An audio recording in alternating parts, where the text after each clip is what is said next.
Hello foodies, welcome back to Bhojan Khajana. आज हम बनाएंगे मुरमुरा के लड्डू। बहुत ही अमेजिंग बनेगी, बहुत ही क्रिस्पी बनेगी और जो चाशनी हम बनाएंगे बिल्कुल परफेक्ट तरीके से हम बनाएंगे और बस 2 से 3 इंग्रेडिएंट्स में ये रेसिपी बनके तैयार हो जाती है। बहुत ही कम टाइम में ये रेसिपी बनके तैयार हो जाती है और छोटे मोटे भूख के समय आप इसे बहुत ही आराम से मजे के साथ खा सकते हैं। तो चलिए मिलकर बनाते हैं मुरमुरा के लड्डू।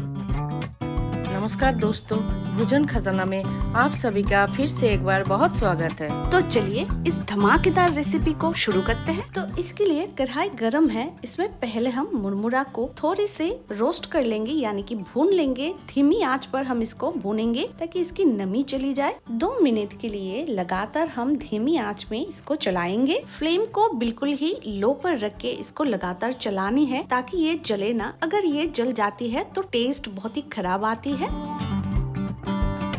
मुरमुरा को चलाते हुए 2 मिनट हो चुकी है। तो चलिए अब देख लेते हैं कि मुरमुरा कैसी बनी है। ये देखिए बहुत ही क्रिस्पी बनी है और आराम से ये टूट रही है। तो इसी टाइम पर फ्लेम को बंद करके मुरमुरा को एक दूसरे बर्तन पर निकाल लेनी है। अब हम सौंफ को थोड़ी देर भून लेंगे। दोस्तों, इस रेसिपी में सौंफ डालना बिल्कुल ना भूले क्योंकि इसकी जो फ्लेवर है बहुत ही अमेजिंग आती है इस डिश में और ये मुंह में जाते ही एक बहुत ही खूबसूरत जायका लाती है। लो फ्लेम पर सौंफ को हम तब तक भूनेंगे जब तक कि इसमें से खुशबू ना निकले।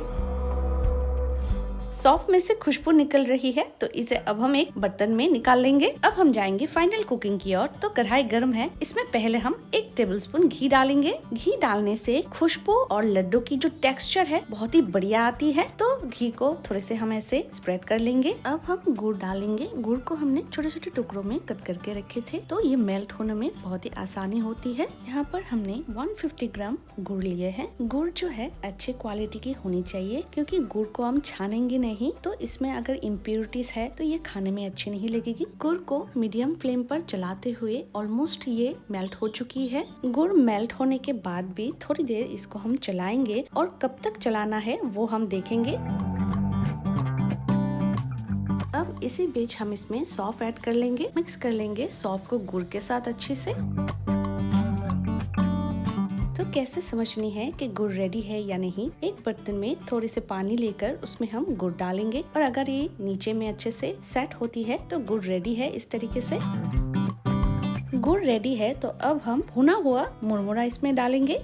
अब हम बिल्कुल धीमी आंच में मुरमुरा को अच्छे से गुड़ में मिलाएंगे। यहाँ पर हमने वजन में 250 ग्राम मुरमुरा यूज किए हैं। अब लगातार चलाते हुए मुरमुरा को अच्छे से गुड़ में मिक्स करनी है। फ्लेम बंद हो चुकी है और मुरमुरा भी अच्छे से मिक्स हो चुकी है। तो थोड़ी देर इसको हम ठंडी करेंगे, लेकिन बहुत ज्यादा ठंडी हम इसको नहीं करेंगे। थोड़े से गर्म रहते ही हम लड्डू बनाएंगे। तो इस तरीके से पानी थोड़े से हाथ में लेकर थोड़े थोड़े करके पोर्शन लेकर हम लड्डू बनाएंगे। ऐसे करके पोर्शन लेकर थोड़े से हाथ में दबाने से ही लड्डू तैयार हो जाती है। ये देखिए, तो बाकी के सारे लड्डू हम ऐसे ही तैयार कर लेंगे। थोड़े थोड़े करके हाथ में दबाएंगे और ऐसे लड्डू तैयार हो जाती है। ऐसे ही सारे लड्डू तैयार कर लेनी है। तो चलिए इसे अब हम सर्व करते हैं। बहुत ही खूबसूरत, टेस्टी और क्रिस्पी मुरमुरा लड्डू बनके तैयार है। बहुत ही अमेजिंग बनी है। तो ऐसे ही फ्यू इजी स्टेप्स फॉलो करके आप बहुत ही आसानी से ये मुरमुरा लड्डू घर पर ही बना सकते हैं। तो देर किस बात की, आप भी फटाफट से ये बनाइए, खाइए और हमें कमेंट सेक्शन में आपके एक्सपीरियंस शेयर कीजिए। और अगर आपको वीडियो पसंद आई है तो लाइक, शेयर और ऐसे ही अमेजिंग और क्रिस्पी रेसिपीज के लिए हमारे चैनल को सब्सक्राइब करना ना भूलिए। Till then enjoy the recipe and thanks for watching our videos.